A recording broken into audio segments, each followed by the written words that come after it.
संसाधन के रूप में लोग, ठीक है। अब देखो मेंस के सिलेबस में भी है, ठीक है, पीटी के लिए तो इम्पोर्टेंट है।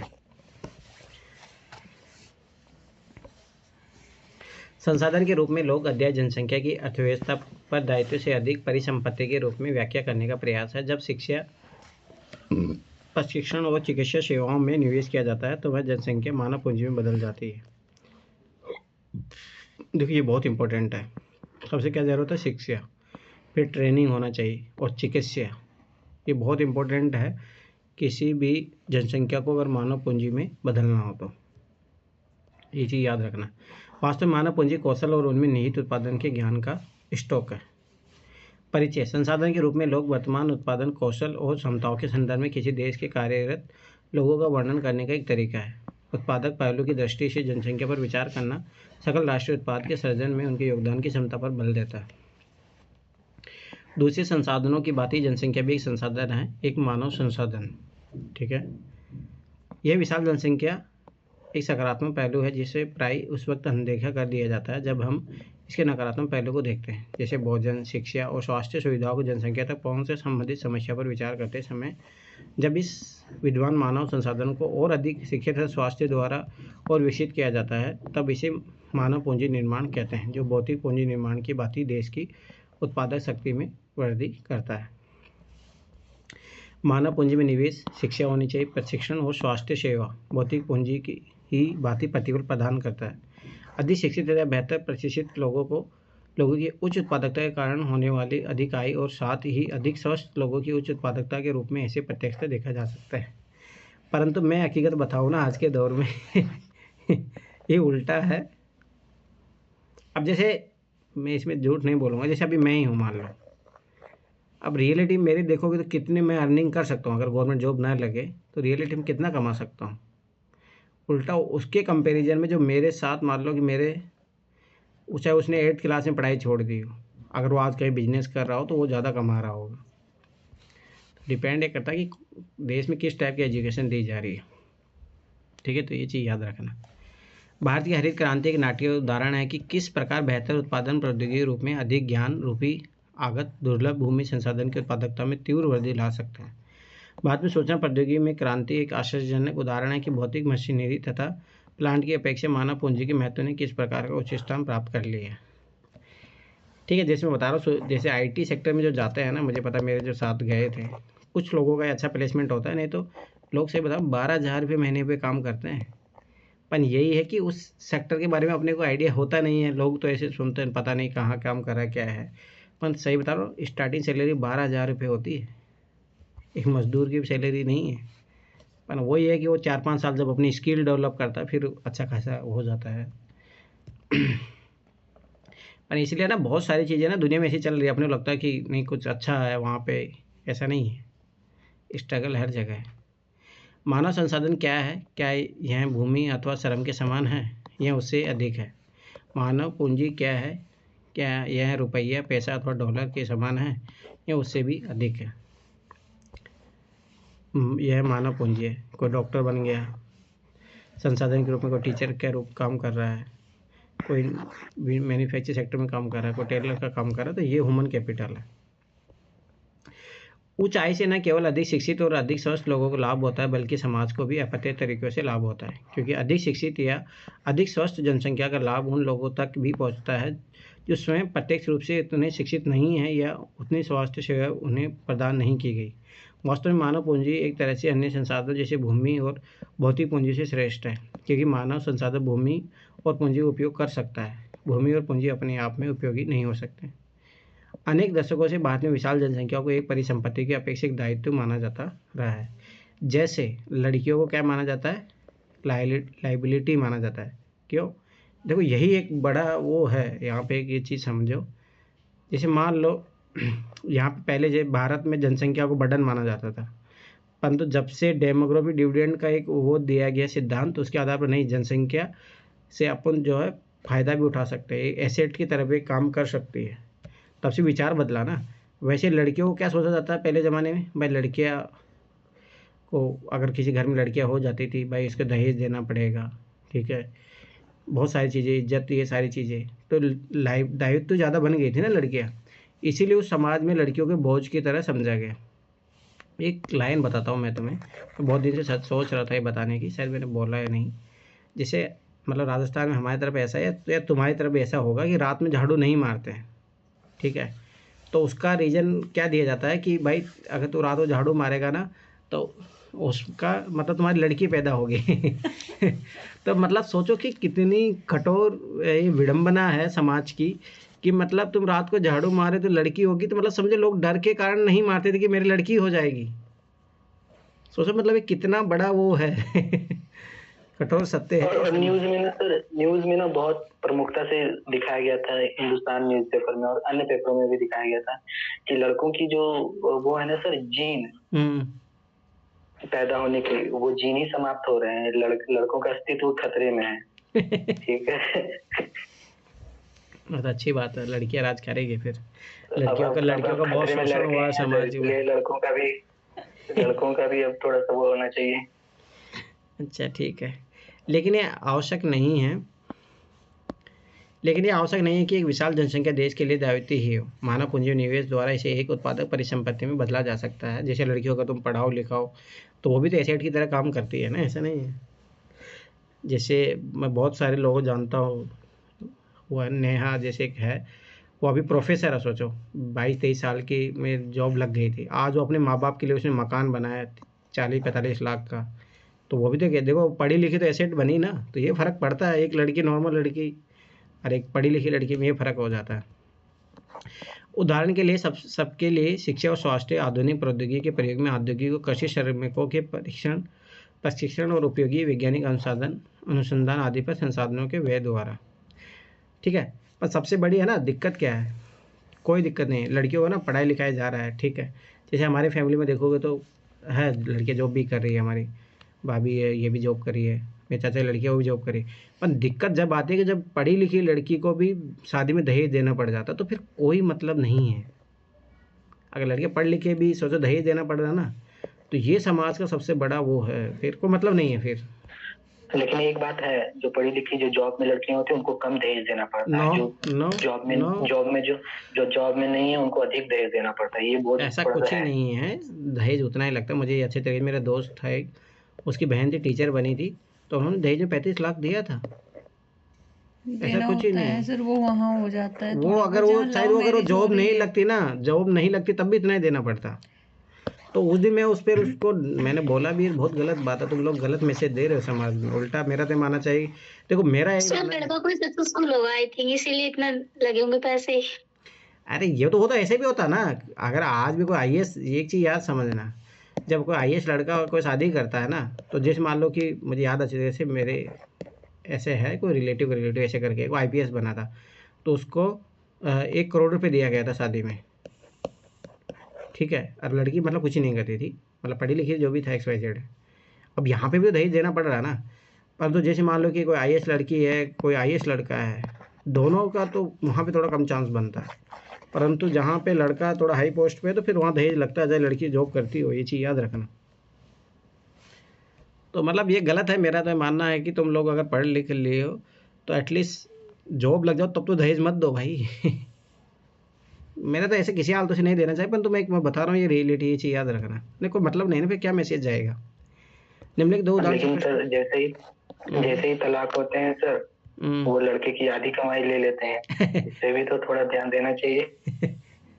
अरे नहीं, ऐसे कल ही मैं कहीं न्यूज़ में देख रहा था कि 5 दिन ही शादी को हुए थे, तो लड़की ने बोला मुझे तलाक चाहिए, ठीक है कोई बात नहीं। उसने बोला कि मुझे पति का 90% जो है वो चाहिए, संपत्ति में हिस्सा।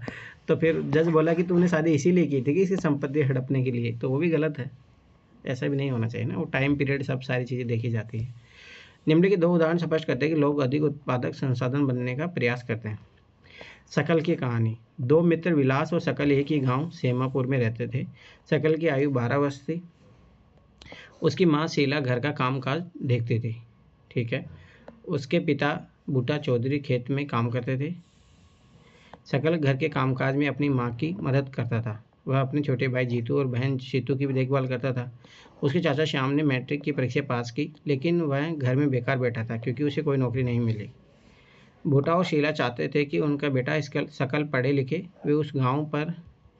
वे उस पर गांव के स्कूल में नाम लिखाने के लिए जोर देते थे, जिसमें उसने शीघ्र प्रवेश पा लिया। उसने पढ़ना शुरू किया और उच्चतर माध्यमिक की परीक्षा पास कर ली।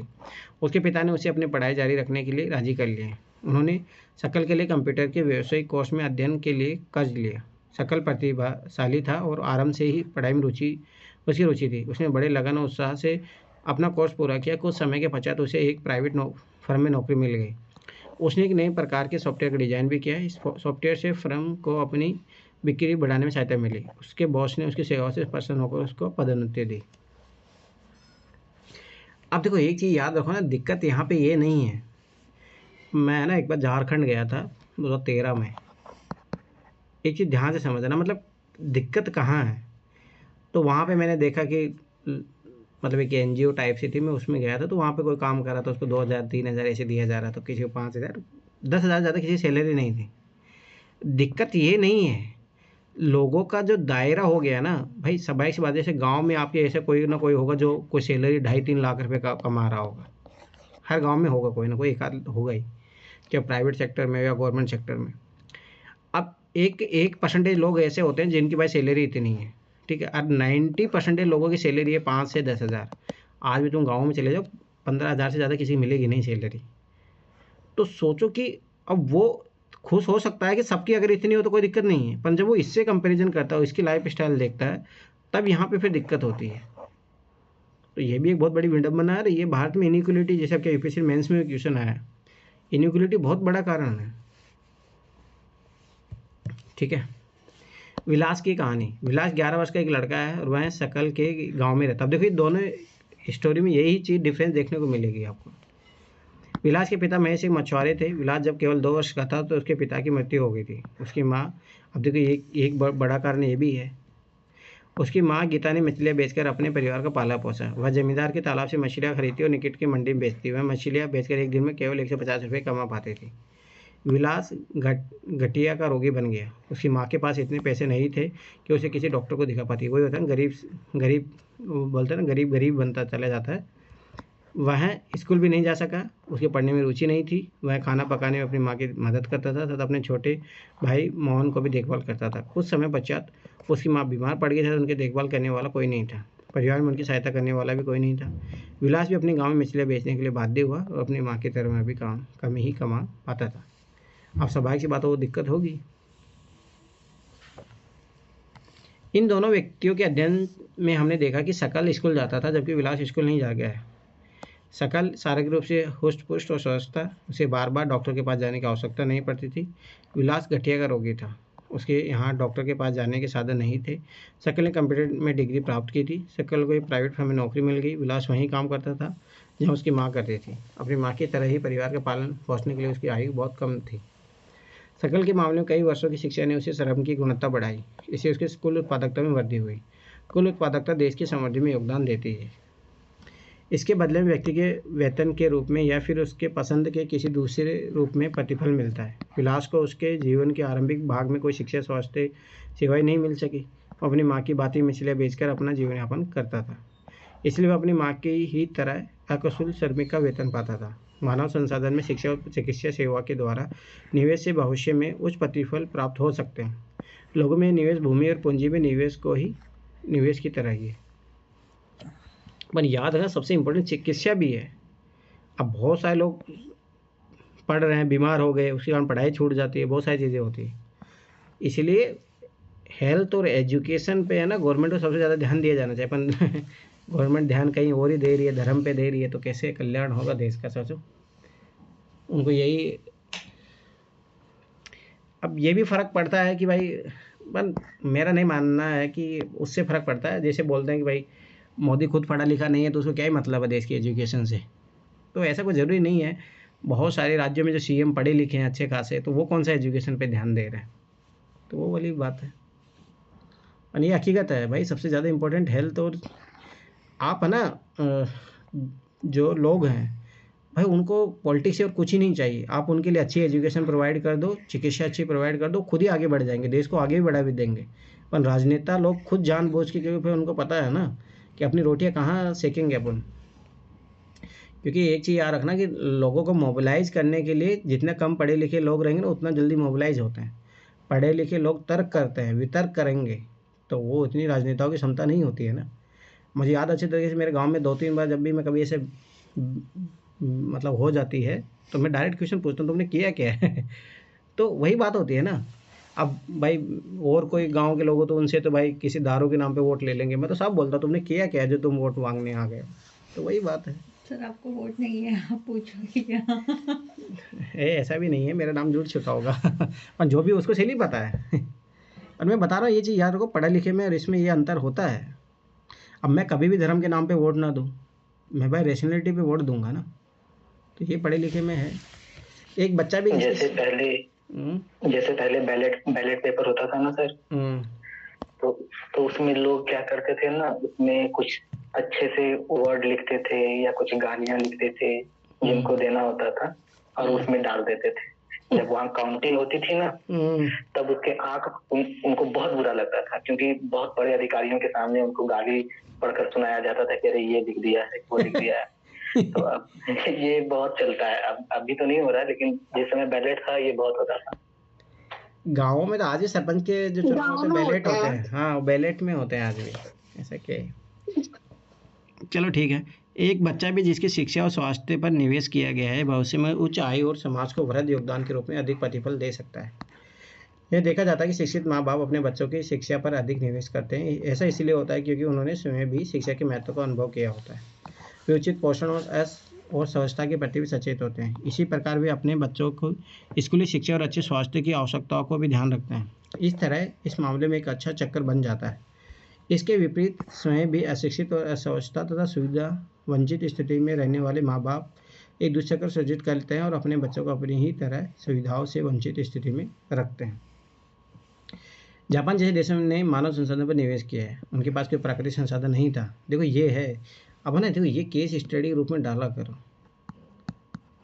कि कैसे एजुकेशन जो है देश को डेवलप कंट्री बनाता है। मोदी बनाना चाह रहे हैं देश को धर्म के नाम पे विकसित देश नहीं होगा। देखो ये सब, देखो मैं ऐसे पर्सनली क्रिटिसाइज नहीं कर रहा हूँ, ये हकीकत है।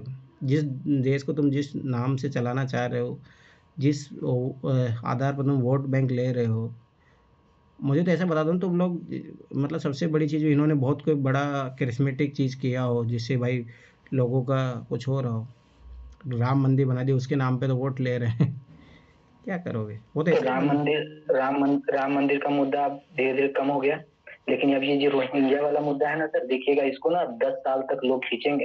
रोहिंग्या को बाहर नहीं जाने देंगे, अब बांग्लादेश नहीं भेजेंगे, कुछ कुछ चीजों को भेजेंगे, कुछ कुछ चीजों को यहीं रखेंगे ताकि इनको 10 साल तक इनको मौका मिले वो इसका। सबसे बड़ा एग्जाम्पल देखो ना, महाराष्ट्र में भी चुनाव किस आधार पे, कटेंगे तो बटेंगे। अब ये क्या है जो भी एक चलो ठीक छोड़ो।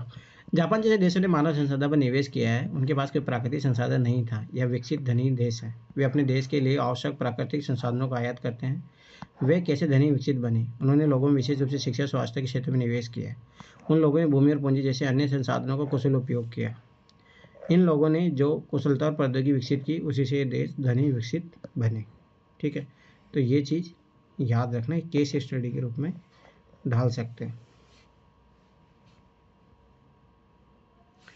पुरुषों और महिलाओं के आर्थिक क्रियाकलाप, जैसे मैं तुम्हें सिंपल सा एग्जांपल देता हूँ। जैसे हमारी फैमिली का ही है ना, मतलब जो हमारे पापा लोग हैं, मतलब मेरे पापा 3 भाई हैं, तो इन तीनों ने मतलब जो है, जैसे हमारी खुद की दुकान थी जो भी था, पर तो हमें कभी उसमें नहीं लगाया, हमें बस एक ही काम बोला कि पढ़ो। तो जैसे मेरे घर में मान लो कि 3 गवर्नमेंट सर्वेंट है, मेरे चाचा के में तो 4-5 लोग हो गए, 2 4 लोग गवर्नमेंट सर्वेंट है। बड़े पापा का भी एक लड़का, वो नहीं लगा है। पर तो मेरा कहने का मतलब है कि और वहीं मेरे जो और मेरे फैमिली में थे, तो उन्होंने क्या किया, अपने बच्चों को सबको उनकी जो दुकान थी उसमें लगा दिया।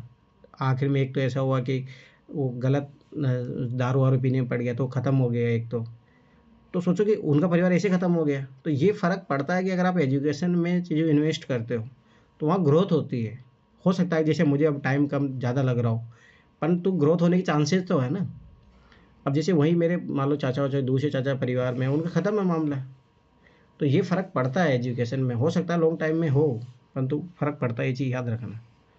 विलास और शकल की तरह लोग विभिन्न क्रियाकलापों में संलग्न हैं। हमने देखा कि विलास मछलियाँ बेचता था और शकल को एक फर्म में नौकरी मिल गई थी। विभिन्न क्रियाकलापों को 3 प्रमुख क्षेत्रों को, ये आपकी बार आया था पीटी में क्वेश्चन 2024। प्राथमिक, द्वितीयक और तृतीयक में वर्गीकृत किया गया। प्राथमिक क्षेत्र के अंतर्गत कृषि, जैसे मैं बताता हूँ क्वेश्चन, तो जो ये इसीलिए एक एनसीईआरटी इम्पोर्टेंट है। अब देखिए ये रहा, बात आते हैं सेक्टरों के संदर्भ में निम्नलिखित युग्मों पर विचार कीजिए। कृषि उत्पाद का भंडार किस में आएगा, डेयरी फार्म किस में आएगा, खनिज की खोज किस में आएगा, कपड़ों की बुनाई किस में आएगी। डायरेक्ट क्वेश्चन पूछा है, अब देखो यहीं से मिल जाएगा। प्राथमिक क्षेत्र के अंतर्गत आता है कृषि, आता है वानिकी, आता है पशुपालन, आता है मत्स्य पालन, आता है मुर्गी पालन, आता है और खनन और उत्खनन आता है। ठीक है, कौन सा क्वेश्चन नंबर सर, कौन से ईयर का है? 2024 का ही है। डिपेंड करता है कि तुम कौन से, जिसमें मेरे पास सेक्शन बी आया था, जो भी 2024 में आया देख लेना। ठीक है, यहीं से डायरेक्ट क्वेश्चन आया है। द्वितीय क्षेत्र में विनिर्माण शामिल है। तृतीय क्षेत्र में व्यापार, परिवहन, संचार, बैंकिंग, बीमा, शिक्षा, स्वास्थ्य, पर्यटन सेवा इत्यादि शामिल किए जाते हैं। ठीक है, इस क्षेत्र में क्रियाकलाप के फलस्वरूप वस्तु और सेवा का उत्पादन होता है। ये क्रियाकलाप राष्ट्रीय आय में मूल्यवर्धन करते हैं। क्रियाएं आर्थिक क्रियाएं कहलाती हैं। आर्थिक क्रियाओं के 2 भाग होते हैं, बाजार क्रियाएं और गैर बाजार क्रियाएं। बाजार क्रियाओं में वेतन या लाभ के उद्देश्य से की गई क्रियाओं के लिए पारिश्रमिक का भुगतान किया जाता है। इनमें सरकारी सेवाओं सहित वस्तु या सेवा का उत्पादन शामिल है। गैर बाजार क्रियाओं से अभिप्राय से उपभोग के लिए उत्पादन है। इनमें प्राथमिक उत्पादों को उपभोग और प्रसंस्करण तथा अचल संपत्तियों का सवलेखा उत्पादन है। ऐतिहासिक और सांस्कृतिक कारणों से परिवारों में महिलाओं और पुरुषों के बीच श्रम का विभाजन होता है। आमतौर पर महिला घर के काम काज देखती है और पुरुष खेतों में काम करते हैं, परंतु ना ये अभी और उल्टा हो गया है। देखो ना, एक चीज़ ध्यान से समझना इस चीज़ को। देखो पहले क्या था, जब एग्रीकल्चर सिस्टम था तो महिला क्या थी, घर का काम कर रही थी। ठीक है, पुरुष खेतों का काम कर रहे थे। ध्यान से समझना। अब जैसे जैसे एग्रीकल्चर सिस्टम खत्म हुआ अंग्रेजों के कारण, ये सारी चीज़ें हुई, तो मैन्युफैक्चर सेक्टर का डेवलपमेंट हुआ, तो पुरुष चला गया यहाँ पे। ठीक है, अब महिलाएं घर छोड़ के, क्योंकि पुरुष जब यहाँ खेतों में काम नहीं करेंगे तो कौन करेगी, महिलाएं काम करेगी। इसलिए आजकल एक नई टर्मिनोलॉजी है, कृषि का महिलाकरण, वुमेनाइजेशन ऑफ एग्रीकल्चर, ये नई टर्मिनोलॉजी है। ठीक, अब यहाँ विनिर्माण सेक्टर में आ गए। ठीक है, पुरुष जब विनिर्माण सेक्टर से निकल के पुरुष चले गए सर्विस सेक्टर में, तो अब महिलाएं धीरे धीरे मैन्युफैक्चर सेक्टर में आ रही है। आपको अगर कभी देखना हो ना, तो कभी आसपास जहाँ इंडस्ट्री वहाँ जाकर देखना, महिलाएं ज़्यादा काम कर रही है, जैसे होंडा इन कंपनियों में जहाँ हो गया। तो ये अब ये ऐसा नहीं है कि भाई महिलाओं को बढ़ावा मिल रहा है या पुरुष चाह रहे हैं कि महिला आगे बढ़े, नहीं, वो ज़रूरत है समय की, इसलिए महिलाओं को। अब भाई यहाँ पे पुरुष, जब पुरुष छोड़ के विनिर्माण सेक्टर में लग गए तो महिलाओं को यहाँ पे आना ही पड़ा एग्रीकल्चर में। ठीक है, जिनके खेत वेत नहीं है, पानी ख़त्म हो चुका है, तो वो लोग चले गए सर्विस सेक्टर में, तो वो यहाँ आ गए। तो ये चीज़ भी याद रखना कि बहुत बाहर सोसाइटी ऐसे भी काम करती है। ऐसा नहीं कि वो फोर्सेबल ट्रांसफॉर्मेशन नहीं होता है, वो रिक्वायरमेंटल ट्रांसफॉर्मेशन होता है, बस समय की आवश्यकता है, इसलिए वो ऐसा हो रहा है। जैसे मैं मेरे परिवार के अगर मैं बताऊँ तो रियलिटी में, जैसे कोई आज पढ़ी लिखी मतलब लड़की शादी क्यों करना चाहते हैं, एक तो मान लो जॉब वाली, भाई जॉब लग जाएगी, क्योंकि आजकल भाई खर्चे बहुत ज़्यादा बढ़ गए हैं, तो थोड़ा बहुत कमाएगी तो उसका भी हाथ बढ़ जाएगा। ये बहुत सारी कारण है, ऐसा नहीं कि महिलाओं को चाह रहे कि हम वो उस एम्पावरमेंट हो, नहीं, वो ज़रूरत बन गई है। तो ये भी बहुत बड़ी चीज़ें हैं। ठीक है, शकल की माँ शीला खाना पकाती है, बर्तन साफ करती है, कपड़े धोती है, घर की सफाई करती है और अपने बच्चों की देखभाल करती है। शकल के पिताजी बूटा खेतों में काम करते हैं, उपज के बाजार में बेचते हैं और परिवार के लिए धन कमाते हैं। शीला परिवार के पालन पोषण के लिए जो सेवाएं प्रदान करती है उसके लिए उसे कोई भुगतान नहीं किया जाता। बूटा धन कमाता है, जिसे वह परिवार के पालन पोषण पर खर्च करता है। अब देखो ये भी एक बहुत बड़ी विडंबना है कि आप इसको डिसाइड नहीं कर सकते कि महिला को कितना वेतन मिलेगा। तो इसमें भी देखो ना, बहुत जैसे तमिलनाडु गवर्नमेंट ने एक बार अभी चुनाव जब थे तो उन्होंने किया था प्रयास कि हम महिलाओं को इतना देंगे, 10,000 का ऐसा कुछ था उनका, परंतु भाई राज्य क्यों दे। तो ये भी एक बहुत बड़ी विडंबना है। जैसे केजरीवाल जो है, आम आदमी पार्टी 1,000 रुपये ऐसे करके दे रही है, परंतु ये भाई ये क्यों। तो ये भी एक प्रश्न चिन्ह है। क्या रियलिटी में दिया जाना चाहिए, ऐसा नहीं कि महिलाओं का अधिकार नहीं होता। तो वो भी बहुत सारी चीज़ें नैतिकता का विषय है ना, इसको आप कैसे डिवाइड कर सकते हो। परिवार के लिए दी गई सेवा के बदले महिलाओं को भुगतान नहीं किया जाता, उनकी सेवा को राष्ट्रीय आय में नहीं जोड़ा जाता। विलास की माँ गीता मछली बेचकर आय कमाती थी। इस तरह महिला को उनकी सेवाओं के लिए तब भुगतान किया जाता जब वे श्रम बाजार में प्रवेश करती है। उनके पुरुष सहयोगी की तरह उनकी आय और उनकी शिक्षा और कौशल के आधार पर निर्धारित की जाती है। शिक्षा व्यक्ति के उपलब्ध आर्थिक अवसरों के बेहतर उपयोग में सहायता करती है। शिक्षा और कौशल बाजार में किसी व्यक्ति की आय के प्रमुख निर्धारक है। अधिकांश महिलाओं के पास बहुत कम शिक्षा और निम्न कौशल स्तर है। पुरुषों की अपेक्षा महिलाओं को कम पारिश्रमिक दिया जाता है। ये हकीकत है। लेबर वाले काम होता है वहाँ पर महिलाओं को कम दिया जाता है। अधिकतर महिलाएं वहाँ काम करती है जहाँ नौकरी की सुरक्षा नहीं होती तथा कानूनी सुरक्षा का अभाव है। अनियमित रोजगार और निम्न आय इस क्षेत्र की विशेषता है। इस क्षेत्र में प्रसूति अवकाश, शिशु देखभाल और अन्य सामाजिक सुरक्षा तंत्र जैसी सुविधाएं उपलब्ध नहीं होती है। अब इसका मैं एक बहुत बड़ा एग्जाम्पल कल मैंने पढ़ा कहीं पे, अमेरिका में तुम्हें पता है जो मातृत्व अवकाश है वो नहीं है, वहाँ पे जीरो है। सोचो अमेरिका जैसा विकसित देश वहाँ पे ऐसा है। और नॉर्वे फिनलैंड देखोगे तो वहाँ पे तो 1-1 साल तक छुट्टी मिलती है। तो ये भी उल्टा इंडिया ने एटलीस्ट 6 हफ्तों का दिया, ये भी बहुत बड़ी बात है। सोचो अमेरिका नहीं दे रहा है, ये बहुत बड़ी विडम्बना देखी मैंने, ये फैक्ट देखा तब। और ये भी एक चीज़ है। तथापि उच्च शिक्षा और उच्च कौशल वाली महिलाओं को पुरुषों के बराबर वेतन मिलता है। संगठित क्षेत्र में शिक्षण और चिकित्सा उन्हें सबसे अधिक आकर्षित करते हैं। कुछ महिलाओं ने, अब देखो ये महिलाओं को एक स्पेशल क्षेत्र बना दिया। जैसे अभी सीटेट का एग्ज़ाम हुआ है, ठीक है, अभी 14-15 तारीख को। उसमें मैं देखा था सेंटर पे 90% वुमेन थी, वो एग्ज़ाम देने आई थी जो 90%। तो मतलब एक स्पेसिफिक सेक्टर जो है बस ये भाई है, ये महिलाओं का ही होगा। जैसे एग्रीकल्चर वुमेनाइजेशन हो गया, टीचर का वुमेनाइजेशन हो गया है, नर्स का वुमेनाइजेशन हो गया है। ये भी एक बहुत बड़ी विडम्बना है। घर का बच्चों पे निकालते चिकित्सा उन्हें सबसे अधिक आकर्षित करते हैं। कुछ महिला इस बार बिहार में जो टीचर की जो रिजल्ट आई है ना सर, उसमें एससी कैंडिडेट लड़कों की 39 नंबर पे उठाया है और लड़कियों को शायद 34 पे उठाया है। और फिर भी लड़कियां बैकलॉग रह गया, लड़कियां पूरी नहीं हो पाई। अच्छा, एससी कैंडिडेट में और पढ़ी लिखी नहीं होगी उसमें। कुछ महिलाओं ने सामान्य नौकरियों के अलावा प्रशासनिक और अन्य सेवाओं में प्रवेश किया है जिनमें वैज्ञानिक और प्रौद्योगिकी सेवा की उच्च स्तर की आवश्यकता पड़ती है। अपनी बहन या साथ पढ़ रही किसी सहपाठी से पूछे कि वह क्या बनना चाहते हैं। जैसे बहुत सारी महिलाओं को तो ये भी उनका तो मतलब फैशन भी बन गया कि नहीं हम तो भाई खाना ही बनाना चाहते हैं, तो वो भी एक रहता है। जनसंख्या गुणवत्ता साक्षरता दर जीवन प्रत्याशा से निरूपित व्यक्तियों के स्वास्थ्य और देश के लोगों द्वारा प्राप्त कौशल निर्माण पर निर्भर करते हैं। जनसंख्या गुणवत्ता अंततः देश की समृद्धि दर निर्धारित करती है। साक्षर और स्वस्थ जनसंख्या परिसंपत्तियां होती है, चीज याद रखना। शिक्षा अपने जीवन के आरंभिक वर्षों की शकल की शिक्षा ने बाद के वर्षों में अच्छी नौकरी और अच्छे वेतन के रूप में उसे फल दिया। हमने देखा कि शकल के विकास के लिए शिक्षा एक महत्वपूर्ण आगत थी। इसने उसके लिए नए सिटीज खोले, नई आकांक्षाएं दी और जीवन के मूल्य विकसित किए। न केवल शकल के लिए बल्कि समाज के विकास में भी शिक्षा का योगदान है। यह राष्ट्रीय आय और सांस्कृतिक समृद्धि में भी वृद्धि करती है। ये बहुत अच्छी लाइन है, डायरेक्ट कहीं पे इंटरव्यू में कहीं पे बोल सकते हैं। ये राष्ट्रीय आय और सांस्कृतिक समृद्धि में वृद्धि करती है और प्रशासन की कार्य क्षमता बढ़ाती है। प्राथमिक शिक्षा में सार्वजनिक पहुंच, धारण और गुणवत्ता प्रदान करने का प्रावधान किया गया है। इस मामले में लड़कियों पर विशेष जोर दिया गया है। प्रत्येक जिले में नवोदय विद्यालय जैसे प्रगति निर्धारक विद्यालय की स्थापना की गई है। बड़ी संख्या में हाई स्कूल के विद्यार्थियों को ज्ञान और कौशल से संबंधित व्यवसाय उपलब्ध कराने के लिए व्यावसायिक शाखाएं विकसित की गई है। शिक्षा पर योजना वे पहली पंचवर्षीय योजना की 151 करोड़ रुपए से बढ़कर 11वीं पंचवर्षीय योजना में 3766.90 करोड़ रुपए हो गया है। सकल घरेलू उत्पाद के प्रतिशत रूप में शिक्षा पर वे 1951 में इतना था 0.64%, बढ़कर 2015-16 में 3% हो गया है। और रियलिटी में होना चाहिए 6%। सोचो अभी भी आधा ही दे रहे हैं अपन। भाई मोदी को तो रक्षा क्षेत्र में करना है ना। ये भी बहुत बड़ा विडंबना है कि देश के लिए इम्पोर्टेंट क्या है। और दिक्कत ये भी है सर कि जो मोदी से पूर्व जो सरकारें रही उन्होंने भी किसी चीज पे ध्यान नहीं दिया, ना शिक्षा पे, ना स्वास्थ्य पे, ना क्या बोलते हैं रक्षा पे। तो ऐसे में क्या हो गया ना कि फिर मोदी से लोग ज्यादा एक्सपेक्टेशन करने लगे। ये बात थोड़ा मुझे सही भी लगता है। बात वो नहीं है, देखो एक चीज हमेशा एक चीज याद रखना कि मैं गधा था तो मैं आज भी गधा ही बना रहा हूँ क्या?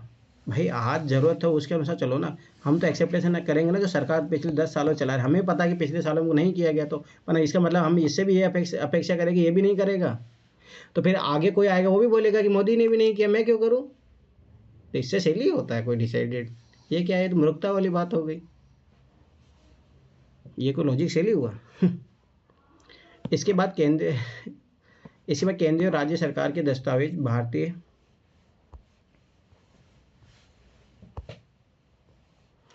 रिजर्व बैंक के द्वारा ये बजटीय अनुमान 2017-18 में घटकर 2.7% बताया गया है। साक्षरता दर, अब देखो ये भी बहुत इंपॉर्टेंट है, ऐसे डाटा फैक्ट एनालिसिस डालना चाहिए। एक बार इधर देखो, उधर को देखना था, ये तो बस मतलब नहीं। देखो साक्षरता दर, ये भी एक बहुत बड़ी विडंबना है। व्यक्तियों में, पुरुषों में देखो हमेशा ज़्यादा रही है, पुरुषों में हमेशा ज़्यादा रही है, महिलाएं आज भी यहाँ तक नहीं पहुँच पाई है, ये भी एक बहुत बड़ी विडंबना है। व्यक्ति एक सकारात्मक परिसंपत्ति और कीमती राष्ट्रीय संसाधन है, जिसे बड़ी सहजता से, गतिशीलता और सावधानीपूर्वक संजोने, पोषित करने तथा विकसित करने की आवश्यकता है। प्रत्येक व्यक्ति का विकास समस्या और आवश्यकताओं की एक भिन्न संकलन है। इसे जटिल और गतिशील विकास प्रक्रिया में शिक्षा की उत्प्रेरक भूमिका को बहुत सावधानी से तैयार करना चाहिए और बड़ी संवेदनशीलता के साथ कार्यान्वित करना चाहिए। अब मैं देखो एक एग्जांपल बताता हूँ। आज ही मैंने देखा था कि राजस्थान गवर्नमेंट ने एक स्कीम लॉन्च की है, लाडो करके योजना, ठीक है। तो वो 1 लाख रुपए देगी, मतलब ये डाला जा सकता है, बहुत अच्छी है, केस स्टडी ग्रुप में कहीं पे भी डाल सकते हो आप, इथिक्स में कहीं पे भी।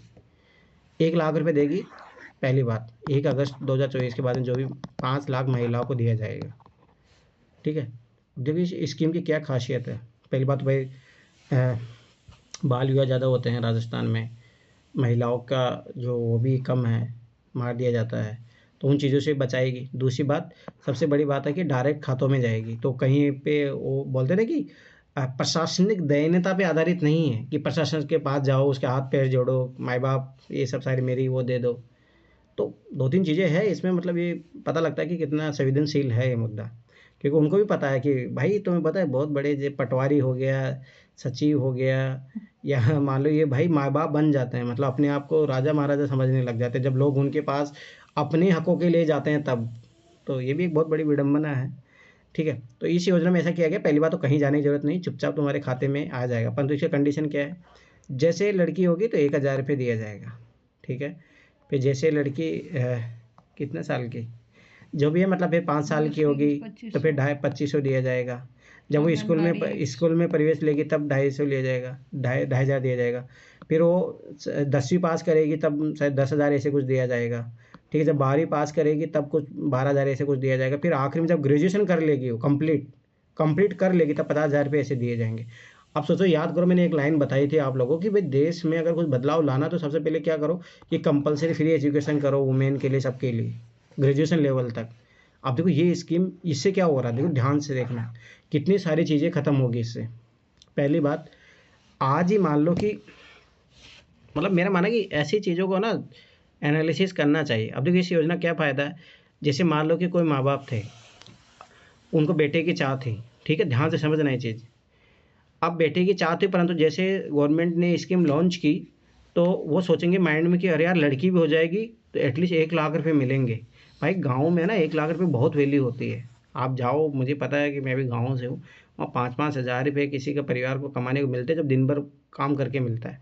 मुझे याद है, मुझे 9th क्लास में जब मुझे स्कॉलरशिप मिली थी, नेशनल मीन्स का मेरिट स्कॉलरशिप, मैंने वो एग्ज़ाम क्वालिफाई किया था, तो 500 रुपये पर मंथ, अभी वो और ज़्यादा बढ़ गए हैं, अब तो शायद 2,000 रुपये ऐसे कुछ मिल रहे हैं उस एग्ज़ाम के थ्रू।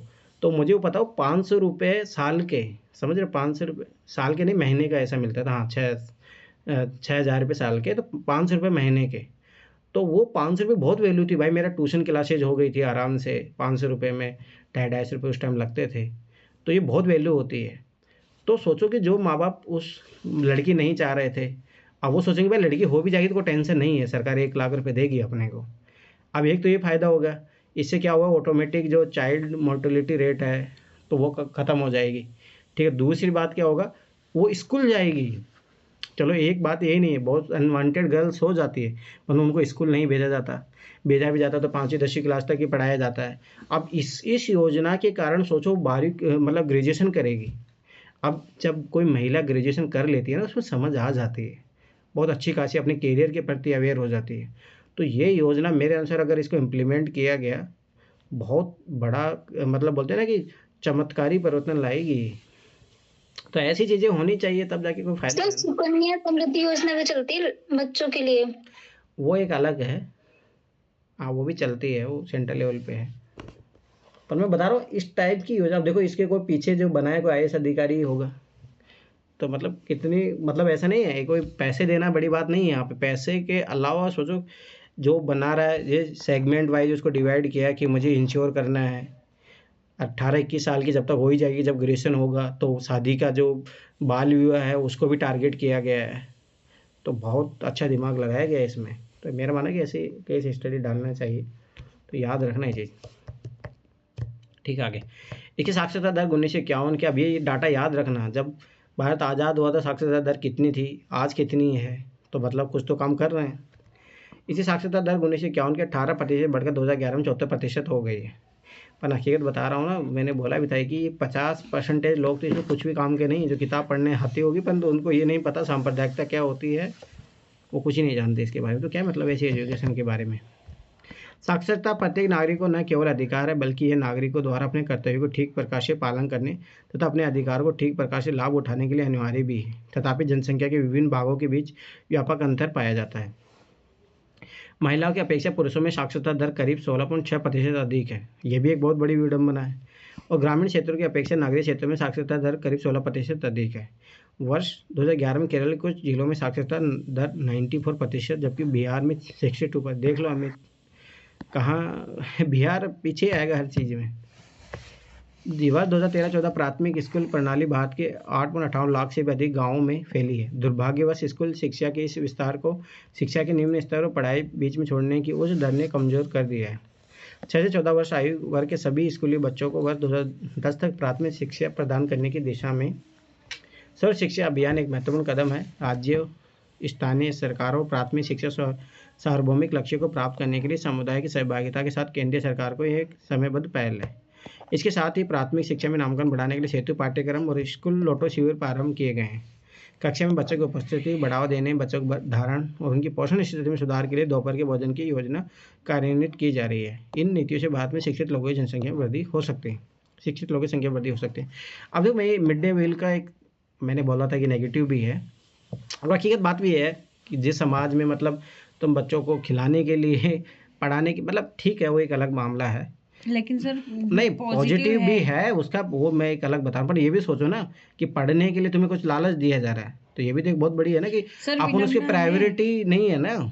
लेकिन जो स्थिति के अनुसार देखे तो ये बच्चे पोषित तो है ना। अरे ठीक है छोड़ो, कुछ ही नहीं, तुम्हें कुछ ही नहीं पता। अब मैं बताता हूँ रियल स्टोरीज का।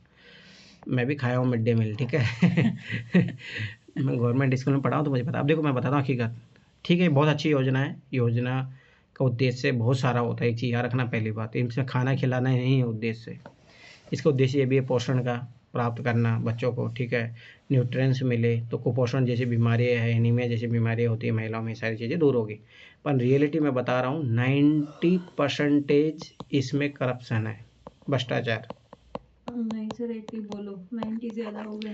ज्यादा का देख लो ना जाके। ये है ना सर, स्कूलों में जैसे कि बच्चों का खाना बनता है तो काउंटिंग होता है बच्चों का, तो मान के चलो जो बच्चे नहीं आए उनका भी गिन लिया, और जो शिक्षक और शिक्षिकाएं होती हैं वो उनके बदले खाती हैं अंडा वगैरह जो होता है ना। अरे दूध बच्चों को पानी दिया जाता, दूध पी जाते भाई दूध केला आता है हाँ, उसमें एक दिन दूध और केला। मैं बता रहा हूँ ना, देखो यही है समाज में करप्शन है ना आज।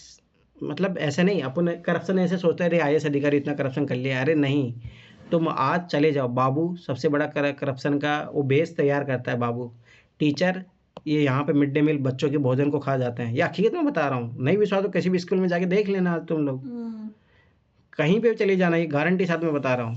50 बच्चे होते हैं। एक पड़ोस में भाभी है सर, तो उनको मिलता है भोजन का जिम्मेवारी, तो टीचर लोग क्या करते हैं कि जितने बच्चे आए तो उनको खिला दिया, जो बच गए उन अंडों को आपस में बांट लेते हैं। फिर पनीर हो गया, फिर और जो भी हो गया ना दाल वगैरह सब कुछ डिवाइड कर देते हैं और लेकर आ जाते हैं। आप सोचो, अब ये मैं ऐसे नहीं, मैं तुम किसी से पूछ लो, जब यहाँ पे कोई होगा सबसे पूछ लो, सबके आसपास यही हालात है। मैंने ऐसे नहीं बोला वो 90% डाटा, ये हकीकत मेरे यहाँ भी यही हाल है। है। अब देख लो। सर मेरे यहाँ तो शिक्षिका है ना चाची हमारी, बहुत राशन बचता है उसमें बहुत। अब देखो ये गलत है ना। अब जैसे मान लो कि मैं पर्सनल, मेरा एक सजेशन है, जैसे अगर मान लो मैं टीचर होता, अगर मैं मान लो इस स्कूल की मेरी जिम्मेदारी होती, मान लो ठीक है, देखो कभी क्या होता है बच्चे नहीं आते हैं, परंतु वो बच्चे का हक है ना, तो भाई हक को कभी नहीं मानना चाहिए।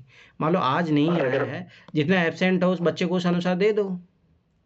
पर जो भी यार नैतिकता रहे ना आदमियों में, तो कोई दिक्कत ना। अपन जब नैतिकता खत्म हो जाती है तो फिर तो कुछ ही नहीं। और जब जब टीचर भी समेटे अपने घर ले जाता है ना, फिर वो पता लॉजिक क्या देते हैं, अरे बच्चे नहीं आए थे तो हमारी क्या गलती है इसमें। तो ये विडम्बना है। और ये जो अगर पकड़े गए ना सर, तो कोई कार्रवाई नहीं होती, उनको अलग से फोन कर देते हैं कि ठीक है तुम 1 लाख रुपए दे दो, ठीक है तुम 50,000 रुपए दे दो, ठीक है, सारा सेटलमेंट हो जाता है। अब वो तो उनको तो 2 बार 3 बार पकड़ जाए तो 2-3 बार उनको पैसा मिलने लगता है एक एक टीचर से। तो सोचिए कितने स्कूल हैं बिहार में, कितने आते होंगे उनको, एक जिला से ही सोच लो कितने पैसे आते होंगे। सही कह रहे हैं ना मुखिया। चलो ठीक है, एक चीज मैं बताता हूँ, तुम लोगों ने ध्यान समझना। करप्शन देखो हर प्रकार का होता है। अब देखो एक चीज़ रखना, खुद अपन अवेयर नहीं होते ना। जैसे मालूम मैं अभी तुम लोगों से ना फीस लिया हूँ, ठीक है, ध्यान से समझना इस लॉजिक को, है ना। क्योंकि जहाँ पे तुम्हें दुश्मन डायरेक्ट दिख जाता है ना, उसको तो तुम पकड़ लोगे। जैसे मालूम मैं तुमसे पैसे लिया हूँ और मैं मान लो क्लास नहीं ले रहा हूँ, मैंने बोल दिया नहीं लूँगा, तो आप लोग मेरे पे गुस्सा हो जाओगे, वो करोगे ये करोगे, क्योंकि यहाँ पे आपको प्रत्यक्ष दुश्मन दिख रहा है आपको, ठीक है। वहीं एक टीचर याद रखो जो गवर्नमेंट से सैलरी ले रहा है, ठीक है, 50-60 हज़ार रुपये सैलरी होती है सर 90-98 हाँ मेरे यहाँ पे। ठीक है, सुनो बात ध्यान से समझना। गवर्नमेंट स्कूलों के हालात देखना कि 90% मतलब डाटा 90% पे जाता है, पर ठीक है कुछ ही टीचर है, ये हकीकत में बता रहा हूँ। मेरे जो जीवन काल में मैंने देखा कि कुछ ही टीचर है, 1-8% टीचर जो पढ़ाते हैं, जो सैलरी के अनुसार बच्चों को पढ़ाते हैं। 90% जो टीचर है वहाँ पे गप लड़ाने आते हैं, मिड डे मील भोजन खाने आते हैं।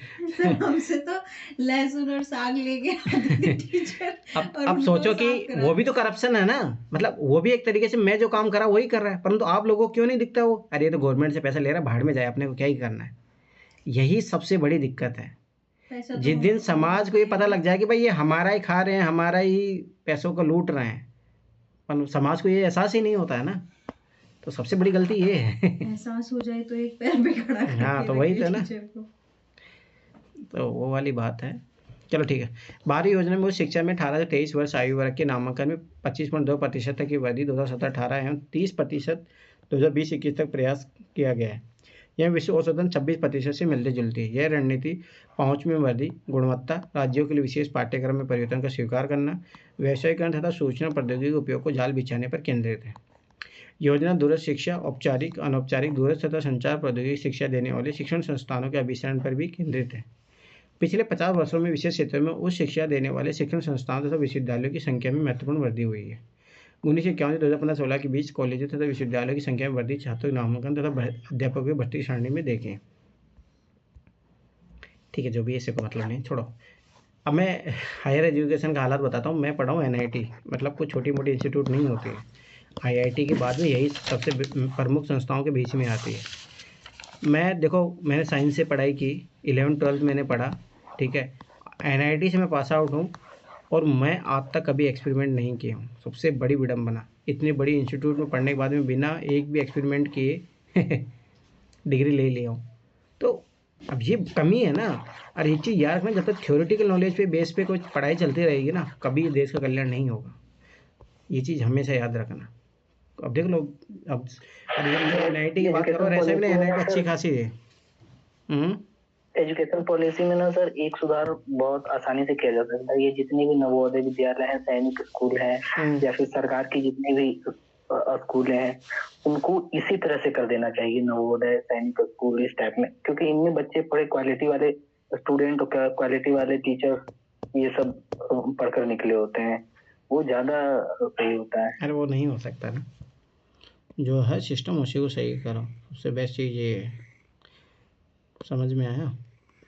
अब तुम तो वही बात कर दिए, ए के पिता है, कोई बी है, और सी का पता कोई डी है। अब डी का जो सी का पिता बहुत अच्छा है, तो ए के पिता को ऐसा कर दिया जाए क्या? अरे भाई जो बी पिता उसको सही करो। ऐसा नहीं होता ना। अभी तो पढ़े थे अपन कि नवोदय स्कूल ये सब पैरामीटर के लिए होते हैं कि आप मापन कर सकोगे उसमें इतनी अच्छा एजुकेशन है, तुम्हारे यहाँ क्यों नहीं हो रहा, तो उसमें सुधार करो। ये चीज़ हमेशा याद रखना।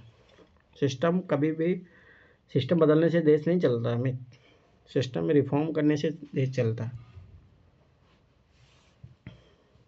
जैसे आपके यूपीएससी ने क्वेश्चन भी पूछा कि पंचायती राज और नगर पालिका को एक कर देना चाहिए क्या, क्योंकि इनकी उपयोगिता नहीं रही है। तो मैंने उसमें लिखा था कि भाई कोई ज़रूरत नहीं है, कमियां सब जगह होती है, तुम कितना बदलाव करोगे, ऐसे सिली होता है।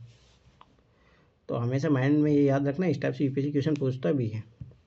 कभी चेंज करने से नहीं होगा काम। फर्म का उद्देश्य लाभ का अधिकतम करना है। क्या आप सोचते हैं कि कोई भी फर्म ऐसे व्यक्ति को रोजगार देने के लिए प्रेरित होगी जो खराब स्वास्थ्य होने के कारण स्वस्थ श्रमिकों के बराबर कार्य नहीं कर पाए? किसी व्यक्ति का स्वास्थ्य उसे अपनी क्षमता को प्राप्त करने और बीमारी से लड़ने की ताकत देता है। ऐसा कोई भी अस्वस्थ स्त्री पुरुष संगठन के समग्र विकास में अपने योगदान को अधिकतम करने में सक्षम नहीं होगा। वास्तव में स्वास्थ्य अपना कल्याण करने का एक अपरिहार्य आधार है। इसलिए जनसंख्या को स्वास्थ्य स्थिति सुधारना किसी भी देश की प्राथमिकता होती है। हमारी राष्ट्रीय नीति लक्ष्य भी जनसंख्या के अलग सुविधा प्राप्त वर्गों पर विशेष ध्यान देते हुए स्वास्थ्य सेवाओं, परिवार कल्याण और पौष्टिक सेवा तक इनकी पहुंच को बेहतर बनाना है। पिछले 5 दशकों में भारत ने सरकारी और निजी क्षेत्रों में प्राथमिक, द्वितीय और तृतीय सेवाओं के लिए अपेक्षित एक विस्तृत स्वास्थ्य आधिकारिक संरचना जनशक्ति का निर्माण किया है। इन उपायों से अपनाने से जीवन प्रतिशतता बढ़कर वर्ष 2014 में 68.3 वर्ष से अधिक हो गई। शिशु मृत्यु दर 1951 के 146 से घटकर 2016 में 34 पर आ गई। ये भी पण अभी बहुत ज़्यादा है, ये चीज़ याद रखना अगर आप विकसित देशों से कंपेयर करोगे तो। इस अवधि में असुदी जन्म दर गिरकर 20.4 और मृत्यु दर 6.4 पर आ गई। जीवन प्रतिशत में वृद्धि और शिशु देखभाल में सुधार देश के आत्मविश्वास को भावी प्रगति के साथ आंकने के लिए उपयोगी है।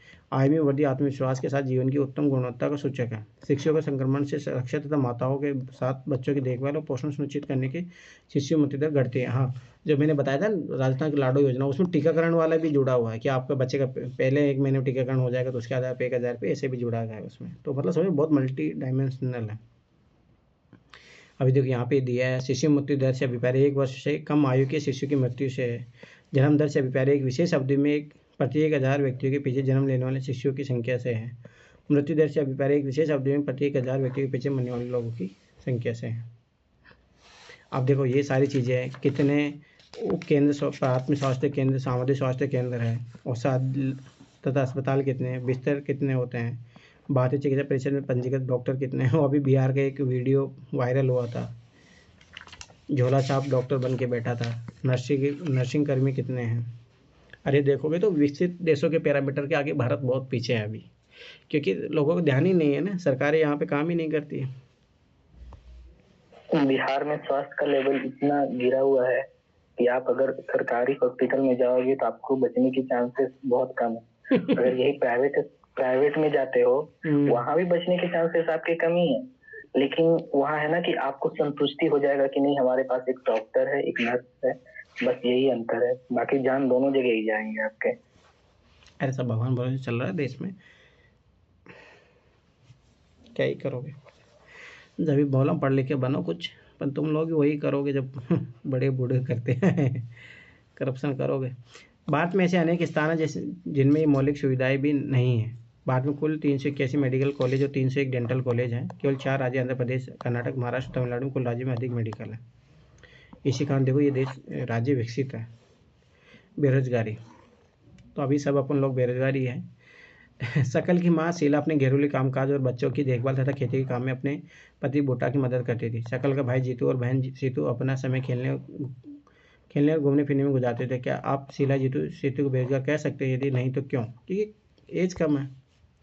बेरोजगारी उस समय विद्वान कही जाती है जब प्रचलित मजदूरी की दर पर काम करने के लिए इच्छुक लोग रोजगार नहीं पा सके। ये बेरोजगारी डेफिनेशन बहुत अच्छी डेफिनेशन है। शीला की रुचि अपने घर के बाहर काम करने में नहीं। जीतू और सीतू बहुत छोटे हैं, उनकी गिनती श्रम शक्ति की जनसंख्या में नहीं हो सकती और न ही जीतू सीतू और शीला को बेरोजगार कहा जा सकता है।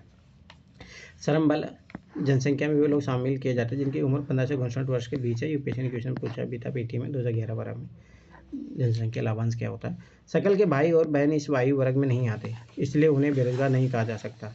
शकल की माँ शीला परिवार के लिए काम करती है। वह अपने घर से बाहर जाकर श्रमिक के लिए काम करने की इच्छुक नहीं है।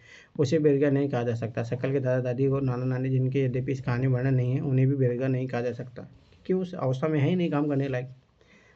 बात के संदर्भ में ग्रामीण और नगरीय क्षेत्रों में बेरोजगारी है, तथापि ग्रामीण और नगरीय क्षेत्रों में बेरोजगारी की प्रकृति में अंतर है। ग्रामीण क्षेत्रों में मौसमी और प्रच्छन्न बेरोजगारी है, नगरीय क्षेत्रों में अधिकांश शिक्षित बेरोजगारी है। पढ़े लिखे लोग भी बेरोजगार बैठे हैं। प्रच्छन्न बेरोजगारी होती है जो 2011 में। देखो, मौसमी बेरोजगारी तो होती है, जैसे मान लो कि गांव में, जैसे मैं अपनी फैमिली की बताऊं तो मेरे पापा लोग काम करते हैं सर्दी में, उसके बाद में पूरे 8 महीने बेरोजगार रहते हैं तो सीजनल बेरोजगारी हो गई है। प्रच्छन्न बेरोजगारी होती है, डिस्गाइड अनएम्प्लॉयमेंट, जैसे खेत में 10 लोग लगे हुए हैं, ठीक है, पर काम रियलिटी में एक व्यक्ति रहेगा तब भी काम हो जाएगा, उत्पादन उतना ही आना है। मौसमी बेरोजगार तब होती है जब लोग वर्ष के कुछ महीने में रोजगार प्राप्त नहीं कर पाते हैं। कृषि पर आश्रित लोग आमतौर पर इस तरह की समस्या से जूझते हैं। वर्ष में कुछ व्यस्त मौसम होते हैं जब बुआई, कटाई, निराई और गहराई होती है। कुछ विशेष महीनों में कृषि पर आश्रित लोगों को अधिक काम नहीं मिल पाता। पश्चिम बेरोजगारी के अंतर्गत लोग नियोजित प्रतीत होते हैं, उनके पास भूखंड होता है जहाँ उन्हें काम मिलता है। ऐसा प्राय कृषिगत काम में लगे परिजनों में होता है। किसी काम में 5 लोगों की आवश्यकता होती है, लेकिन इसमें 8 लोग लगे होते हैं। इनमें 3 लोग अतिरिक्त हैं। ये तीनों इसी खेत पर काम करते हैं जिस पर 5 लोग काम करते हैं। इन तीनों द्वारा किया गया अंशदान 500 लोगों द्वारा किए गए योगदान में कोई बढ़ोतरी नहीं करता है। अगर 3 लोगों को हटा दिया जाए तो खेती की उत्पादकता में कोई कमी नहीं आएगी। खेत में 5 लोगों के काम की आवश्यकता है और 3 अतिरिक्त लोग प्रच्छन्न रूप से बेरोजगार होते हैं। ये ऐसा काम है ना, ऑफिसों में भी होता है, गवर्नमेंट ऑफिस, इन सारी चीज़ों में। शहरी क्षेत्र में मामले में शिक्षित बेरोजगारी एक सामान्य परिघटना बन गई। मैट्रिक, स्नातक और स्नातकोत्तर डिग्रीधारी अनेक युवक रोजगार पाने में असमर्थ हैं। एक अध्ययन में यह बात सामने आई कि मैट्रिक की तुलना में स्नातक और स्नातकोत्तर युवकों में बेरोजगारी अधिक तेजी से बढ़ी है। एक विरोधाभासी जनशक्ति स्थिति सामने आई है कि कुछ विशेष श्रेणियों में जनशक्ति के आधिक्य के साथ ही कुछ अन्य श्रेणियों में जनशक्ति की कमी विद्यमान है। जैसे इसका सबसे बेस्ट एग्जांपल है, बीटेक करने वाले बहुत बेरोजगार घूम रहे हैं। और देखो, ध्यान देखना, जब मेरे टाइम में 2012 में जब 12th पास किया था तो उस टाइम दौर था बीटेक का, उस टाइम बहुत ज़्यादा था। तो उस टाइम ये सेक्टर बहुत बूम कर रहा था। पर आज देखोगे बहुत सारी बीटेक की कॉलेजें बंद हो गई है, कोई नहीं रहा, क्योंकि है ही नहीं, जॉब ही नहीं है। अभी है मेडिकल सेक्टर में, कुछ दिनों बाद में देखना मेडिकल सेक्टर भी चरम पे चला जाएगा, उसके बाद में यहाँ पे बेरोजगारी फैलने वाली है। फिर वापस देख लेना बीटेक का इनका ज़माना आएगा। ये होता है, चेंजेस होते रहते हैं। एक और तकनीकी अर्हता प्राप्त लोगों के बीच बेरोजगारी है, तो दूसरी ओर आर्थिक समृद्धि के लिए आवश्यक तकनीकी कौशल की कमी भी है। बेरोजगारी से जनशक्ति संसाधन की बर्बादी होती है। युवकों में निराशा और हताशा की भावना होती है। लोगों के पास अपने परिवार का भरण पोषण के लिए पर्याप्त मुद्रा नहीं होती। शिक्षित लोगों के साथ जो कार्य करने के इच्छुक है और सार्थक रोजगार प्राप्त करने में समर्थ नहीं है, ये एक बड़ा सामाजिक अपव्यय, ये बहुत बड़ी वो है। अब इसीलिए तो बोला जाता है यूपीएससी, अब जैसे मैं भी एक तरीके से बेरोजगार यूपीएससी के बहाने यहाँ पे है, तो ये भाई, अब जैसे मेरी जो कैपेसिटी है उसे यूटिलाइजेशन नहीं हो रहा ना। अब चाहता तो मैं मान लो कहीं और कंट्रीब्यूट कर रहा होता तो वो ज़्यादा कहीं प्रोडक्टिविटी होता ना। मैं आज पढ़ा हूँ तो कोई मतलब नहीं है, हकीकत है, और क्या है। तो तुम्हें पता है इसीलिए पीसीएस में उम्र बढ़ा के क्यों रखते हैं, ताकि सामाजिक जो विद्रोह है उसको दबाए रखा जा सके। 40-45 साल क्यों रहती है, क्योंकि नहीं तो ये लोग जो बेरोजगार लोग हैं भाई क्रांति कर देंगे। फिर पढ़े लिखे भी हैं तो सरकार क्या है, झुंझुना फैलाते रखती है, जीवन बर्बाद कर देती है। ये है हकीकत, और क्या है। बेरोजगार से आर्थिक बोझ में वृद्धि होती है। कार्यरत जनसंख्या पर बेरोजगारी की निर्भरता बढ़ती है। किसी व्यक्ति और साथ ही साथ समाज की जीवन गुणवत्ता पर बुरा प्रभाव पड़ता है। जब किसी परिवार का मात्र जीवन निर्वाह के स्तर पर रहना पड़ता है तो उसके स्वास्थ्य स्तर में एक आम गिरावट आती है और स्कूल प्रणाली से अलगाव में वृद्धि होती है। इसीलिए किसी अर्थव्यवस्था के समग्र विकास पर बेरोजगारी का अहितकर प्रभाव पड़ता है। बेरोजगारी में वृद्धि मंदीग्रस्त अर्थव्यवस्था का सूचक है। अभी जब 2019 में 45% बेरोजगारी हो गई थी भारत में, और अब तक का 10 सबसे ज़्यादा थी वो। यह सब फिर मोदी ने बोला कि पकौड़े तल लो वो भी तो रोजगार है। यह संसाधनों की बर्बादी भी करता है जिन्हें उपयोगी ढंग से नियोजित किया जा सकता है। अगर लोगों को संसाधनों के रूप में प्रयोग नहीं किया जा सका तो ये स्वाभाविक रूप से अर्थव्यवस्था के लिए दायित्व बन जाएंगे। अब इसका मैं एक बहुत अच्छा सा एग्जाम्पल देता हूँ, ध्यान से याद रखना। राजस्थान में अभी सफाई कर्मचारी की भर्ती निकली 50,000 सफाई कर्मचारी। तुम समझ रहे हो, जिस एक समय तक उस काम को ऐसा माना जाता था कि अछूत लोग करते हैं, ऐसी कम्युनिटी वाले लोग करते हैं। आज उसके लिए तुम्हें पता है, उसके लिए एग्ज़ाम होगा। पहले तो डायरेक्ट भर्ती हो रही थी, और सबसे बड़ी बात है कि इसमें लगे हैं बीटेक, एमटेक, एमए, बीएड, वीएड सब। तो सोच लो कि भारत कहाँ जा रहा है। ये पढ़े लिखे लोग अब झाड़ू मारेंगे, बेचारे जो लोग सालों से काम करते हैं, बहुत सारे परिवार, उनका जॉब छीनेंगे ये लोग। तो ये बहुत बड़ी विडंबना है ना ये। सोचो कल क्या ही करोगे, बुरे दिन मतलब आ गए सर, अच्छे दिनों के चक्कर। ये बहुत बुरा हालात है। नहीं, इसका एक फ़ायदा भी मैं बताता हूँ। ठीक है, वो एक अलग बात है जो भी है, पर इसका एक फ़ायदा, ठीक है, ये इम्प्लीमेंट हो तब अच्छी बात है। जैसे मान लो कि उसमें सबसे बड़ी बात है कि उसमें बस जनरल की भी सीट फिक्स है, एसटी, ओबीसी सबकी फिक्स है। अब सबसे बड़ी बात, जनरल जो कास्टिज्म के आधार पर इस काम से लाखों दूर भागता था, कितने लोगों को शोषण किया है, अब वो ये काम करेगा तो एक चलो ठीक है, सामाजिक सुधार भी तो होगा। पर पहली बात तो वही है, करेगा नहीं, पैसे लेगा 2-3 हज़ार में किसी को लगा देगा। अब ये सारी हाँ सर, ऐसे ही करते हैं जनरल वाले। तो ये बात सही है, ऐसे ही चलता है। अब सोचो ये भी तो गलत है ना। अब फिर तो मतलब ही नहीं हुआ, इसका सामाजिक रूपांतरण तो होगा ही नहीं ना, अगर फिर सोशोलॉजी के इससे एक्सेप्ट। अच्छा तो सर जिसका हक है हाँ, उसको जिसका दे हक दो। नहीं, पर वो भी गलत है ना। अब तुम क्या किसी एटलीस्ट व्यक्ति उनका विशेष को उसी के लिए निर्धारित कर दियोगे। हाँ, पर ठीक है, वो भी शोषण हुआ है, उसका हाँ। खामियाजा तो भुगत लेंगे वो। तो देखो, देश में बहुत सारी चीजें गलत सर चल रही हैं। मेरा मन कभी कभी बदले की भावना मेरे अंदर कभी कभी ऐसी हो जाती है सर, कि मेरा मन लगता है कि अगर मैं कभी प्रधानमंत्री बन गया ना, तो 5 साल सबके लिए कॉमन कर दूंगा कि 5 साल सफाई कर्मचारी का काम करना ही पड़ेगा, चाहे वो जनरल हो, चाहे ओबीसी हो, चाहे कोई भी हो।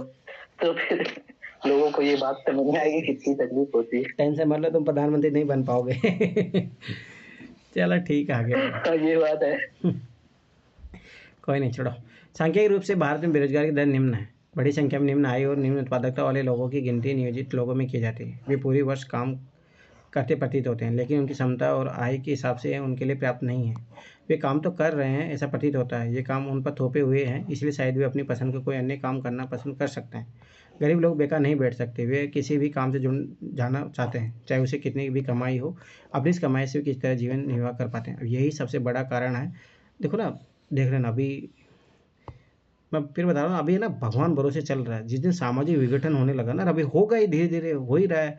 गैंगस्टर, ऐसी चीज़ें बढ़ रही है। क्यों बढ़ रही है भाई? देखो क्या होता है, जैसे तुम मेहनत से अगर तुम आज कमाने जाओगे ना, मजदूरी कितने रुपए है, तुम महीने के 15,000 भी नहीं कमा पाओगे जब दिन भर तुम काम कर रहे हो।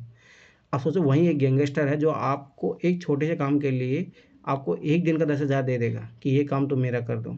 किसी का मर्डर करना है, किसी चोरी करना है, या किसी को धमकी देना है, तो सब भाई लोग इधर जाएंगे ना। कौन मेहनत से 15,000 रुपये कमाना चाहेगा? ये सामाजिक विघटन होगा, देखो कुछ दिनों में मेरे गांव में हो रहा है। ये होगा ही, स्वाभाविक सी बात है भाई। स्पीडी मनी के प्रति आकर्षण है युवाओं में, उसमें क्या ही है। आईपीएल ये सब क्या है, सट्टेबाजी, ये सब सारी चीज़ें क्या है। तो ये भी एक विडंबना है समाज की। इसके अतिरिक्त प्राथमिक क्षेत्र में स्वरोजगार एक विशेषता है। यद्यपि सभी लोगों की आवश्यकता नहीं होती है, फिर भी पूरा परिवार खेतों में काम करता है। इस तरह कृषि क्षेत्र में प्रचंड बेरोजगारी होती है, लेकिन जो भी उत्पादन होता है उसमें पूरे परिवार की हिस्सेदारी होती है। खेत के काम में साझेदारी, उत्पादित फसल में हिस्सेदारी की धारणा ग्रामीण क्षेत्र में बेरोजगारी की कठिनाई में कमी लाती है, लेकिन इससे परिवार की गरीबी कम नहीं होती और प्रत्येक परिवार से विशेष श्रमिक रोजगार की तलाश में गाँवों से शहरों की ओर प्रवास करते हैं। आइए उपरोक्त तीनों क्षेत्रों में रोजगार के परिदृश्य की चर्चा करें। कृषि सबसे अधिक अवशोषण करने वाला अर्थव्यवस्था का क्षेत्र कृषि है। पिछले वर्ष में पूर्व चर्चित प्रचंड बेरोजगारी के कारण कृषि पर जनसंख्या की निर्भरता में कुछ कमी आई है। कुछ कृषि अधिशेष श्रम का कुछ भाग द्वितीय तृतीय क्षेत्र में चला गया है। द्वितीय क्षेत्र में छोटे पैमाने पर होने वाले विनिर्माण में श्रम का सबसे अधिक अभिशोषण है। तृतीय क्षेत्र में जैव प्रौद्योगिकी, सूचना प्रौद्योगिकी आदि शहरी की विभिन्न नई सेवाएं सामने आ रही है। आइए जानने के लिए कहानी पढ़े कि कैसे लोग अपनी गांव की अर्थव्यवस्था के लिए परिसंपत्ति बन सकते हैं। और देखिए यहाँ से बहुत कुछ सीखने को मिलेगा, ध्यान से समझना। शायद एंडिंग भी है फिर इस चैप्टर का। देखो, एक गांव था जिसके अनेक परिवार रहते थे। प्रत्येक परिवार इतना उपचार लेता था कि उसके सदस्य खा पी सके। परिवार के सदस्य उसे कपड़े बुनते, अपने बच्चों को पढ़ाते और इस तरह प्रत्येक परिवार अपनी आवश्यकताएं समय पूरी कर लेता था। इनमें से एक परिवार ने अपने बेटे को कृषि महाविद्यालय में भेजने का फैसला लिया। लड़के को निकट के एक कृषि महाविद्यालय में प्रवेश मिल गया। कुछ समय पश्चात वह कृषि इंजीनियरिंग की योग्यता प्राप्त कर गांव वापस लौटा। ऐसा ही करके केस स्टडी भी आया था 2015-16 में, देखना। फिर उसमें आता कि गांव में लव मैरिज करना चाहता है, ऐसा करके था। एक तो केस स्टडी ऐसी आई है, दूसरी केस स्टडी आई है कि वो एग्रीकल्चर था, परंतु गांव के लोग परंपरागत रूप से खेती कर रहे थे, वो बताता समझाता, फिर भी लोग नहीं समझते, ऐसे करके भी केस स्टडी आया है। वह इतना सृजनात्मक निकला कि उसने एक उन्नत किस्म के हल का नमूना तैयार किया है, जिससे गेहूं की उपज में वृद्धि हो गई। इस तरह गाँव में एक एग्रो इंजीनियरिंग का एक नया काम सर्जित हुआ और वहीं उसकी पूर्ति हुई। गाँव के उस परिवार ने अपनी अधिशेष फसल निकट के गाँव में भेज दी। उन्हें इससे अच्छा लाभ हुआ, जिसे उन्हें आपस में बांट लिया। इस सफलता से प्रेरित होकर कुछ समय पश्चात गांव के सभी परिवारों ने एक बैठक की। वे अपने बच्चों के लिए भी बेहतर भविष्य चाह रहे थे। उन्होंने पंचायत से गांव में एक स्कूल खोलने का अनुरोध किया। उन्होंने पंचायत को विश्वास दिलाया कि वे सभी अपने बच्चों को स्कूल में भेजेंगे। पंचायत ने सरकार की मदद से एक स्कूल खोल दिया। निकट के कस्बे से एक शिक्षक की नियुक्ति की गई। इस गाँव के सभी बच्चों स्कूल जाने लगे। कुछ समय पश्चात गाँव के एक परिवार ने अपनी एक लड़की को सिलाई का प्रशिक्षण दिलाया। अब देखो यहाँ पे देखो कैसे माइंडसेट लड़कियों का वो काम लड़का क्यों नहीं कर रहा। अब यहाँ मेरा मानना है कि एनसीईआरटी में बदलाव होना चाहिए। वह गांव के सभी लोगों के लिए कपड़े सिलने लगी। अब देखो यहाँ पे देखो लड़का तो करने जा रहा है एग्रो इंजीनियरिंग लड़की करे सिलाई, तो ये गलत है ना। माइंडसेट ऐसे नहीं बदलता भाई, माइंडसेट बदलना पड़ता है, क्योंकि अब सभी लोग अच्छे ढंग से सिले कपड़ा पहनना चाहते थे। इस तरह दर्जी का एक नया काम सर्जित हुआ। इसका एक और सकारात्मक प्रभाव हुआ, किसानों को कपड़े खरीदने के लिए दूर जाने में लगने वाला समय अब बचने लगा। किसान खेतों में अधिक समय लगाने लगे थे, इसलिए उपज बढ़ गई। ये समृद्धि का प्रारंभ था। किसानों के पास उपभोग से अधिक वस्तुएं थी। अब वे उत्पादन उन लोगों के बेच सकते थे जो उनके गांव के बाजार में आते थे। समय समय के साथ वह गांव जहां प्रारंभ में किसी एक नए काम का औपचारिक रूप से कोई अवसर नहीं था, शिक्षक बन गए, वहाँ दर्जी, एग्रो इंजीनियर और अन्य तरह के लोगों से परिपूर्ण हो गया। एक साधारण गाँव की कहानी थी, जब मानव पूंजी के उठते स्तर ने जटिल और आधुनिक आर्थिक क्रियाकलापों के स्थल के रूप में विकसित बनाया। तो मतलब छोटा सा बदलाव सोचो कि ऐसा ला सकता है, वो सारी चीज़ें हैं। आगे आएगा थर्ड चैप्टर में जब पढ़ेंगे अपन, उसमें बताएंगे कहाँ से रोजगार आएंगे, ऐसा एक आएगा चैप्टर। तो उसमें 2-3 लड़कियां आज भी वही फैशन, मतलब कि पैशन के रूप में उसी चीज को चुन रही है, सिलाई वाला ही सर। लेकिन इसको ना थोड़ा सा एडवांस लेवल पे ये फैशन टेक्नोलॉजी में अपना हाथ आजमाते हैं। पटना में निफ्ट है, national institute of fashion technology, जो सारे ड्रेसेस महंगे ड्रेसेस बनते हैं ना, डिजाइन, तो उसमें ना लड़कियों की संख्या 90% लड़की है, लड़का उसमें है ही नहीं। ये विडंबना है, ऐसा नहीं होना चाहिए। देखो एक चीज हमेशा याद रखो, समताएं सब में होती है, चाहे लड़का और लड़की हो। देखो जैसे यूपीएससी ने ऐसे 2023 में पूछा, ऐसा नहीं कोई लड़का अगर मान लो खाना बनाने में अच्छा उसकी रुचि है तो भाई उसको वो काम करना दिया जाए। अगर कोई लड़की भाई खेलने में रुचि है तो उसको वो किया जाए। अब ये अगर तुम उसे प्रतिबंध लगा दो कि लड़की हो तुम घर का काम करो, लड़का हो तो तुम बाहर का काम करो, तो ये दोनों ही गलत है। ये चीज़ याद रखना। यही यूपीएससी ने 2023 में मेंस में क्वेश्चन, ऐसे में क्वेश्चन पूछा था। तो ये दोनों चीज़ें खतरनाक है। जैसे मान लो कोई लड़का मान लो कपड़ा सिलाई करने का काम करना चाहता तो भाई उसको वो करने दो, और कोई लड़की मान लो पढ़ना लिखना चाहती है तो उसको वो करने दो। अगर तुम इस पे प्रतिबंध लगा रहे हो तो ये भी गलत है। ये चीज़ याद रखना, ये उतना ही बराबर गलत है जब किसी महिला को किसी कार्य के लिए रोका जाता है। तो दोनों ही चीज़ वो है। अगर कुछ लड़का कोई करना चाह रहा, जैसे मैं अखिल बता रहा हूँ मैं अपनी इंडिविजुअल चॉइस बता रहा हूँ। अगर मान लो बाय द वे यूपीएससी से नहीं होता सिलेक्शन तो मेरी इच्छा है कि मैं पॉलिटिक्स में जाऊँ, पर मुझे पता है मेरे घर वाले कभी मेरे को अलाउ नहीं करेंगे, तो ये भी गलत है। तो ये चीज़ याद रखना, ये भी गलत है। किसी लड़की को अगर पढ़ने तो मैं एक बता रहा हूँ ये चीज़, जैसे मेरा पॉलिटिक्स में है कि भाई देखो वो भी एक कोई जरूरी नहीं, अगर मान लो आईएएस बने तो ठीक है, नहीं भी बने तो एक वो भी तो क्षेत्र है ना जहाँ पे भी बदलाव किया जा सकता है, समाज में आके चीज़ें बदली जा सकती है। परंतु मुझे पता है मेरे घर वाले कभी अलाउ नहीं करेंगे इस चीज़ के लिए। पर ये भी गलत है ना, क्योंकि उनकी राजनीतिक अभिव्यक्ति नकारात्मक है, उनका पॉलिटिकल एटीट्यूड नेगेटिव है उनका। तो वो वाली बात है जो भी XYZ है। चलो ठीक है, बाय बाय, गुड नाइट, कल मिलते हैं।